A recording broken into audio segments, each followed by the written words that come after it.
আমরা পারিবারিকভাবে চাই যেটা বা হয়তো ছাত্রদলও যেটা চায় যে যারা প্রকৃত অপরাধী তাদের মানে শনাক্ত হোক, বিচার হোক। আমরা এই পদত্যাগ করুক বা পদত্যাগ না করুক আমরা কোনো বক্তব্যে নাই। আমাদের এখন পর্যন্ত একটাই শুধু চাওয়া, আমাদের যে ভাই মারা গেছে তার যারা খুনি তারা শনাক্ত, তাদেরকে যথাযথভাবে শাস্তি হোক।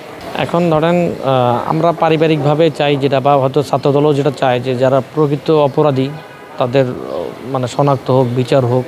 তো এর সাথে আমাদের কোনো দ্বিমত নাই আর কি, আমরা এর সাথে একমত। আবার এর বাইরেও ছাত্র দলের নিজস্ব বক্তব্য থাকতে পারে বা থাকা খুব স্বাভাবিক। একটা রাজনৈতিক দলের কিছু তার দলের একটা কর্মী মারা গেছেন, সেই কর্মী মারা যাওয়ার দায় দায়িত্ব তারা যাদেরকে মনে করছেন যে এরা দায়ী তাদের ব্যাপারেও ব্যবস্থা নেওয়ার যে একটা চেষ্টা সেটা হইতে পারে আর কি।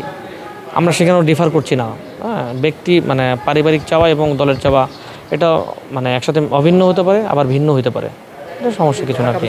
না, আমরা তো ধরেন পারিবারিকভাবে আমরা একটা জিনিস চাইবো, সেটা হচ্ছে যে আমার ভাইটার যেন সঠিক অপরাধীরা শাস্তি পায়।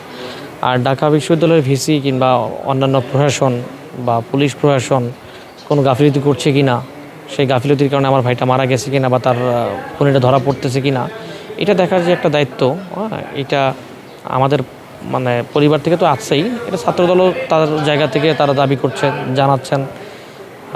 আশা করি এই ছাত্রদলের যে চাওয়া এটাও অমূলক কোনো চাওয়া না আর কি। না, এটার সাথে আমাদের কোনো বক্তব্য নাই, এটাতে আমার একদমই নো কমেন্টস। ঢাকা বিশ্ববিদ্যালয়ের ভিসি কিংবা প্রক্টর বা অন্যান্য যারা আছেন তারা আসলে কী ধরনের রোল প্লে করছে এটা আসলে আমরা পারিবারিকভাবে এমনই বিমর্ষ একটা অবস্থায় আছি যে আমি এখন পর্যন্ত ভিসি স্যারের সাথে আমি মানে দেখাও হয়নি, কথাও হয়নি আর কি, মানে বিশ্ববিদ্যালয় প্রশাসনের সাথেই।